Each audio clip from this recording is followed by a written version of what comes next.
في كوكب المريخ الشقيق، وأي تشابه بين كائنات المريخ وبعض وجوه البؤس عندنا مجرد صدفة تقنية لا غير. يا سكان الأرض قيلونا، المريخ يليق بنا.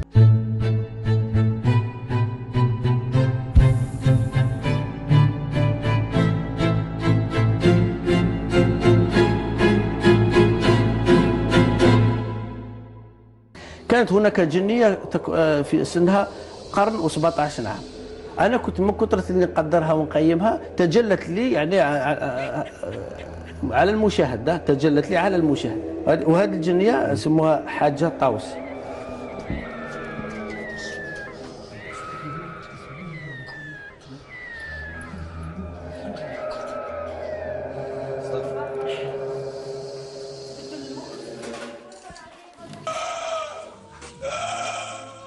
من بالأحمر إلى عبد الهادي أو بالهادي الفامبير، الصورة واحدة مع اختلاف بسيط في نوعية الإثارة المكررة وكيفية تعليلها ورميها إلى الشارع. ارموا الخرافة إلى الشارع يحتضنها الشعب. معروف كمتلازمة وتوأمة فطرية وتاريخية أن سقوط أي حضارة يقابله في الضفة الأخرى ارتفاع أسهم الخرافة والأسطورة والمعجزة. من رحم اليأس، القنوط، الخيبة تولد الخرافة، وثلاثية يائسون قانطون خائبون، بضاعة متوفرة في كل شارع وداخل أي بيت ووراء كل جدار في هذا البلد. إذن مرحبا الأحمر وبن غبريط وزعبيط، فالزمن خرافتكم. من بلد المعجزات إلى بلد المصبرات، وصولا إلى بلد الخرافات والخريفات. أهلا بكم مشاهدينا الكرام في عدد جديد من برنامج عمر راسك. عمر راسك والأصح زعبط راسك هذا الأسبوع، وخاصة أن أقراص رحمة ربي دارت حالة هذه الأيام بعد أن خرج الباحث والدكتور بقوسين يا جماعة، الدكتور زعيبط من رحمة ربي دفاعا عن نفسه من المؤامرات الخارجية والأجندات الأجنبية التي أعلنت الحرب على معجزة طبية وعلاج سحري أثبت فعاليته ونجاعته في التقليل من التبول الليلي. ترى هل تحسنت حالة الطفل فارس؟ هذا ما سنكتشفه معا، تابعونا. احنا بتوع الفنكوش.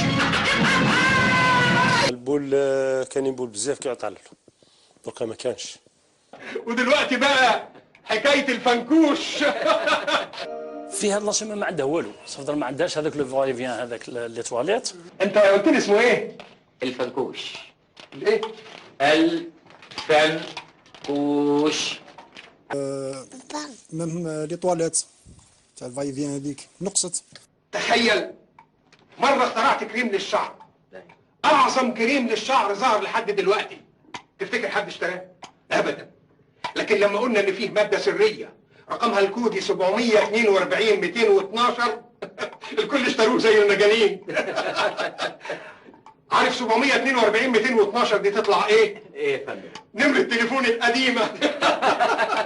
قبل ما نبدا الدواء كنت نمشي بزاف للتواليت، حاجه كنت نمشي بزاف للتواليت، نمشي واحد في النهار واحد 5 خطرات 6، سيرتو في الليل.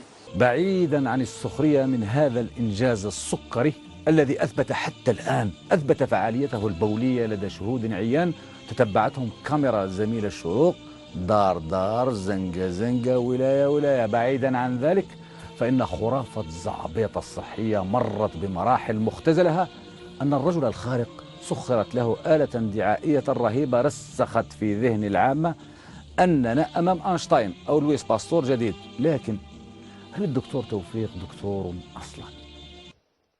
لقبت هذا المقابل هذا الشخص بأنه دكتور. احنا ما نحبوش بعضنا، والسيونتيفيك يقول لك ماهوش خير مني. هذا وين قرا؟ هذا شكون هذا؟ اولا قال لي ما كاش ما على باليش كيفاش نسميه، لا دكتوري لا كذا كذا، اتكلم على شهاداتك. جو سوي دكتور اون ميديسين، قاري في l'université de Genève. Donc il s'appelle Toufiq Zaibat. Veuillez nous confirmer s'il y a déjà eu son doctorat de l'université de Genève. Non, ce monsieur n'est pas inscrit à l'université de Genève. Il n'a jamais été inscrit à l'université de Genève. J'ai fait ميديسين جينيراليست سبيسياليتي ميديسين ديورجونس. سيد توفيق زعيبط، هل حقيقة درست بكلية الطب بجنيف؟ والآن كان عندنا هناك نفي من المكلفة بالإعلام بأنك درست داخل هذه الكلية. صافي درك انت الديفو شايفو غير فينا احنا، هاي الناس كل تعرف الدنيا ما شفتهاش انت. والله شوف انا نتحقق من هذا الامر ونمشي ان شاء الله لجنيف ونكلمكم من جنيف. دكتور متخصص في الاستعجالات، باحث كذلك. جميل. من ناحية باحث بالذات، وفي الجزائر بالذات كاين 3 مهن ما تحتاجش لا شهادة لا قراية لا عمر بزور، وهي باحث راق وناشط حقوقي وسياسي، مما يعني أن زعيبط من الممكن جدا يكون باحث سواء عن العلم أو الشهرة أو المال أو الكرسي، وخاصة أن عدد الباحثين في هذا البلد في هذا الوطن 45 مليون باحث، وكل واحد التخصص تاعه. كما يمكنه أن يكون راقي أو بالأحمر يرقي في السيروم ويعالج الصدى الافتراضي. لكن بالنسبة لمهنة الدكتور فإن الأمر يحتاج إلى شهادة أكاديمية أو شهادة أكاديمية وعلمية، هذه ما فيهاش لعب. السؤال: أين درس الدكتور زعيبط؟ في جنيف. إذن لماذا يا ترى الرجل كلما ذكر هذا السؤال يتهرب منه برمي إجابة عامة؟ قريت في جنيف. لماذا لا يصفع سيادة الدكتور الهمام خصومه والطاعنين فيه بشهادة دكتوراه وباسم الجامعة التي درس فيها؟ غريبة، لا أحد متأكد من أن طبيب رحمة ربي دكتور إلا زعيبط نفسه. كل الوثائق التي يلوح بها أمام الكاميرات من عقود وصفقات وشهادات اعتراف ونبوغ مخبرية ومعرفية، إلا وثيقة واحدة هي وثيقة الدكتوراه لا يلوح بها. قريبة على رأس مخلوف البومباردي في كرنفال في بشرة. لا علينا، المهم زعيبط رجل وطني ورفض بيع بلاده وكذا عروبته ولو بملايير الدولارات. De venir pour présenter le produit pour le Nobel. Ça c'est incroyable. قال لي كيف خدمته؟ قلت له فوالا هاي لا تيوري تاعي. Bon, tout en gardant le secret bien sûr, mais j'essaie d'expliquer au maximum. Il a compris l'idée. قال لي ça c'est Nobel. أروح عندنا. سأحكي لكم قصة سيدي عندما كان يمشي في شارع فرأى بيتا فطرأت في رأسه ونمارق مريت جنب أبواب البيت بتلكانو دكانو أبوابه دقيت. بعت لي الكونترا، هذا الارتيكل مليح مليح مليح مليح مليح. نوصلوا. دخل إلى هذا البيت يبحث عن زاد، عن أي شيء يرمق سطره الباهت اللذيذ. ما هو الباهت اللذيذ؟ والله ما لي علم. L'avant-dernier, c'est difficile de présenter le produit tout en sachant que c'est un produit arabe. اذكري هبل وانكري دين محمد، أين إله الواحد لينقذك؟ ايوا جلع بلي التليفون. قال لي ويه؟ قال لي نهضر لك انا لا فيريتي سكيلوني ريالمون، ما لازمش نقولوا سي برودوي عربي.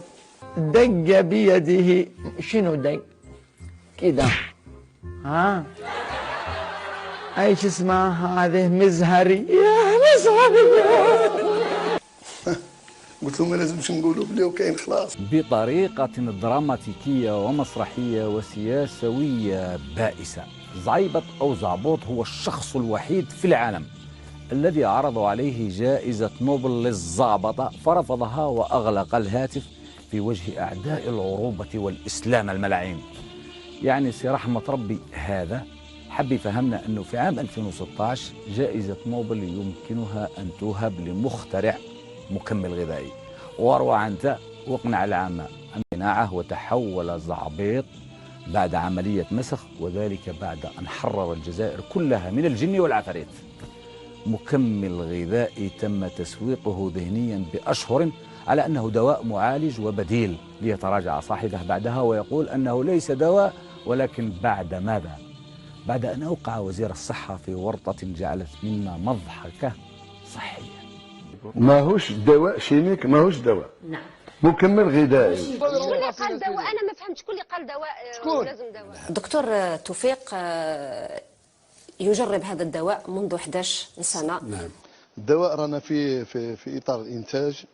شكون اللي قال دواء؟ انا ما فهمت شكون اللي قال دواء لازم دواء. هذا الدواء من نوع خاص. هذا الدواء لحد الآن أعطى نتائج إيجابية. شكون اللي قال دواء؟ أنا ما فهمت شكون اللي قال دواء لازم دواء. ابن قسنطينة الذي اخترع دواء لعلاج مرض السكري. هذا الدواء الذي قال عليه وزير الصحة في التسجيل المصور، قال إنه الدواء المعجزة. باسكو لي زيفي تاعو سي دي زيفي ميراكل. المسؤولية أخلاقيا واجتماعيا وسياسيا تقع على عاتق عبد الملك بوضياف، ما فيهاش الهضرة. عبد الملك بوضياف الذي وقع ضحية الفنكوش الزعبيطي، والسبب حملة إعلامية وضعته في خانة الوزير المتلاعب به في سوق النخاسة الإعلامية، والذي وصل به الأمر إلى الشهادة أن زعبطة رحمة ربي يمكنها أن تغني حتى عن الأنسولين. اللي نأكد عليه حاجة نعرفها هو أنه هذا الدواء ما عندوش مضاعفات يعني جانبية. هذا شيء جميل جدا. هذا معناتها إذا ما نفعش ما راحش يضر. ما راحش يضر. أعرف حتى بعض الحالات اللي المتابعة تخلصت نهائيا من الأنسولين اللي هي تعرفوا من الضروريات في هذا الداء هذا. عمري ما قلت لواحد حبس الانسولين ودرك راك دير الانسولين. ماكش دير الانسولين. للأسف هذا الاعتراف من الوزير وبالتشجيع من الإعلامية الكبيرة ليلى بوزيدي لا يعتبر سقطة فقط، ولكن كارثة زعبطت ما هو مزعبط في مسرحية زعيط وبعيط ونقز الحيط، والتي انتهى بها الحال إلى فيلم هندي يناقض فيه زعبيط نفسه. فمن جهة لست دجالا حتى أطلب من الناس أن يوقفوا الأنسولين، ومن جهة أخرى الحمد لله ردا على أنسولين إعلامية. وعمري ما قلت لواحد هذا دواء يعرف براسيك الانسولين والله ترتاح من السكر. هذه شعوذه. دير الانسولين برك ولا ماكش دير؟ لا ما نديرش الانسولين. جي ما سور كندير الانسولين، حبست الانسولين. الناس اللي حبسوا الانسولين، عندنا حاله حبست الانسولين وهي في صحه جيده. انا عارفه انت ماكش حاب تدخل فيها. لماذا لم يوقف الدكتور الباحث زعيبط الإعلامية الكبيرة ليلى بوزيدي التي تحولت إلى مسوقة إعلامية جيدة للدواء، لماذا لم يوقفها حين أخبرته أنه كاين حالة حبسة الأنسولين وراهي في حالة جيدة، ليكتفي الدكتور بقول الحمد لله؟ لماذا لم يطلب من عرابية التسويق الإعلامي التوقف عن تسويق خرافة أقراص رحمة ربي كدواء أسطوري وليس كمكمل غذائي لا يختلف مفعوله عن مشروبات منشطة من نوعية ريد بول تنعش وتبعث حيوية ونشاط مؤقت وفوري؟ خدع بعض المرضى. لماذا؟ وزارة التجارة دعت المرضى إلى الامتناع عن تناوله، رحمة ربي ممنوع. تخلوا عن الأنسولين وتناولوا دواء توفيق زعيبط، انعاش 15 مريضا بالسكري بسبب رحمة ربي. المدير العام لكاسموس يطلق النار على زعيبط، لا تبيع الأوهام للمرضى. المهم القضية رست على قرار من وزارة بالعايب لوقف مسرحية التبول العقلي على المرضى المساكين، ومناظرة زعيبط أو زعبوط مع عميد الأطباء فضحت مستوى ومحتوى الخرافة العقلية التي جعلت من رحمة ربي أقراص يتلاعب بها المغامرون وباعة وتجار الوهم والدجل. يا ناس احترموا آراء بعضكم، يا ناس النقاش كل الناس راهي تشوف فينا، شوية طلعوا المستوى. تفضل. بسم الله الرحمن الرحيم. اسمي عوز عبد الباري، عمري 13 سنة، اشتريت المكمل الغذائي. تسوق الدول 20 دولة؟ بيان سور أكثر. ورحمة ربي يجيب له بري نوبل. الدعايه اللي تمت بري نوبل والدعايه اللي تمت في نو سي با سا. سأعطي شهادتي يعني كمريض السكري وكممثل الدكتور في بعض البلاد وممثل الشركة التي تعاقدت مع الدكتور في تسويق العلاج في بعض القارات. أنا كمريض بالسكري يعرفني الأطباء قديما أنني كنت صريح الفراش مبتلى بأمراض كثيرة، حتى ظن بعضهم أنني سأقضي إلى ربي، ولكن مع استعمالي العلاج تغير حالي من حال إلى حال، ماشي باستور تقولي العلماء هو الدجال مطلوب منها مش حاجه كبيره. وزاره الصحه مطلوب منها. سليمان خليك في الاول علاش ما درتش تجارب على الفئران وثم على يعني على الانسان وعلى الحيوان ثم انت يعني مباشره رحت مديته للناس. هذا سي لو بروتوكول فارماسيوتيك انا نقول كومبليمون اليمونتير دونك هذا سي با لا بان دو باسي بار سيت ايتاب. جربنا على الحيوانات وانا ضربوا قلت لك هازوا يقطعوني بكل هاز ضربوا. انا كون جا ميديكامون علاه نقعد لك في الجزائر انا علاه نجي عندك هنا.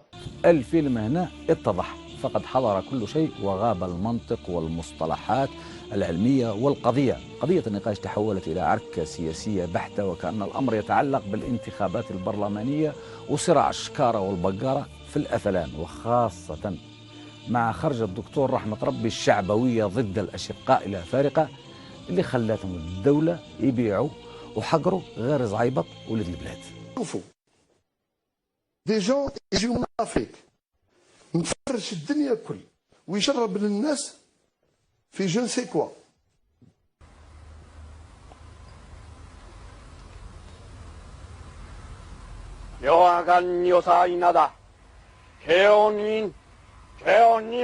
هات لي انا اون بواط قدام الشعب الجزائري نشربها هذه بالماء، اون بواط كامله 56 كومبريمي والله نشربها للشعب الجزائري كامله. كمل معك الحوار وعندي خدمه اخرى.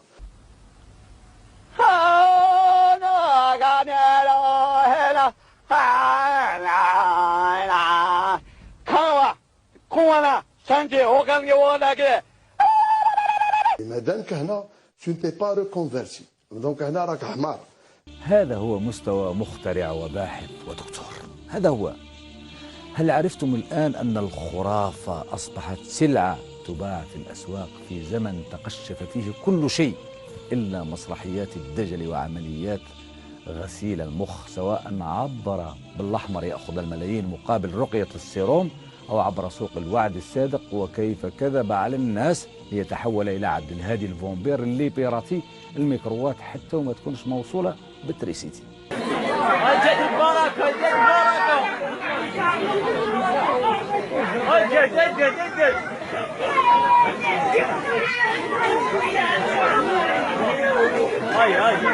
اخترق كاع لي ميكرو، يا ربي الميكرو راهو طافي. يا ربي يعطيك الشفاء فيها، واللي ما مزوج يعطيه ربي زواج، واللي ما عندوش دراري يعطيه ربي دراري، واللي عنده حق يكلبوا شي حاجه ربي يصفي له الخطر. هذه العين هذه العين تشفي من كل حبيب. حين نرى مشهد كهذا، الماء المعجز الذي يزوج العزاب ويشفي المرضى ويبرئ الأبرص والعاقر، كيف لا نعذر المواطن إذا زعبطوه تحت وصاية الوزارة وعبر إنزال إعلامي أقال عقله مستغلا يأسه وخيبته وأوجاعه التي وصلت لحد إعلان وزير آخر لاكتشاف دواء لمرض السرطان في تنافس حكومي على ترويج الوهم. حجار وزير التعليم العالي يعالج السرطان كذلك. وجدت أن بعض الطلبة اخترعوا من نباتات محلية دواء يمكن أن يساهم في إيجاد حل لقضية السرطان، وهم الآن في مرحلة التجريب. وبطبيعة الحال عندما يكون هناك أي مخترع في مجال الطب هناك إجراءات لابد أن يقوم بها. نخرج من عمليات ومخطط البيراطاج العقلي الذي تعيشه بلاد السكر أوطاني في كافة المجالات، في مجال الصحة والتعليم العالي وغيرهما، ونذهب إلى البيراطاج الذهني في مجال السياسة، حيث القاسم المشترك بين القرصنة الذهنية السابقة والقرصنة الذهنية الحالية شكارة صحية مرة وسياسية مرات عدة. من يتعامل بالمال الفاسد خائن للحزب. ولد عباس الشكارة رحلت مع القادة السابقين للحزب. بل الخادم في بيته وأنا في بيتي. الأفلان داركم الأفلان. الأمين العام للأفلان جمال ولد عباس يصرح: قضية الحكومة حداد من اختصاص بوتفليقة.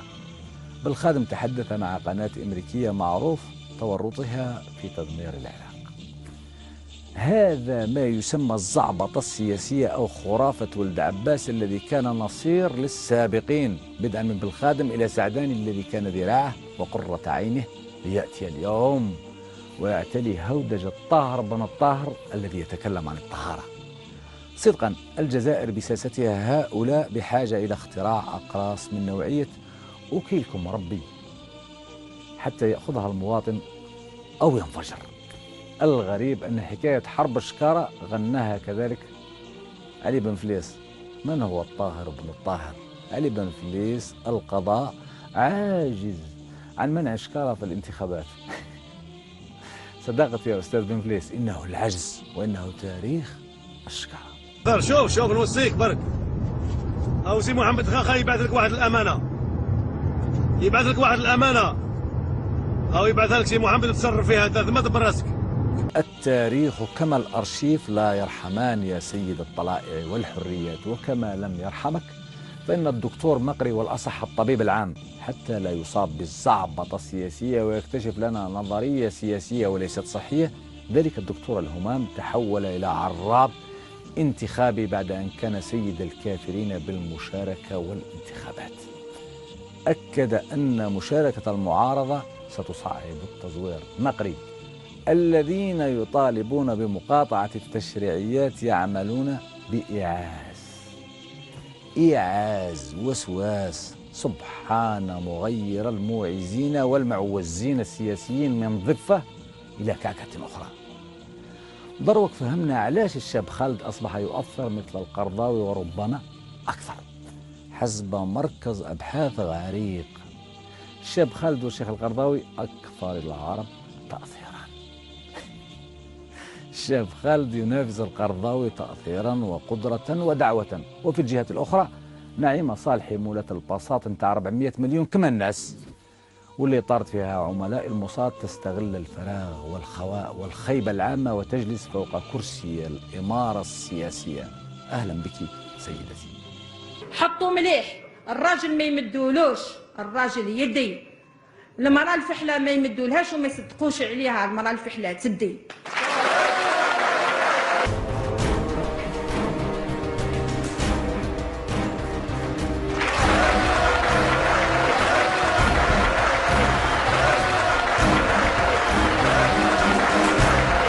البلد الذي يجعل من بالأحمر علامة وحجة عصره، ومن زعيبة رحمة ربي صحية، ومن نعيمة صالحي مشروع بلقيس قادمة. ذلك البلد لا غرابة أن تشكب يوما. شكيب خليل لا يستبعد ترشحه لرئاسيات 2019. لا يستبعد. إلى الفقرة الموالية أعزائنا المشاهدين فقد تنكزت وتزعبطت وتشكبت بما فيه الكفاية.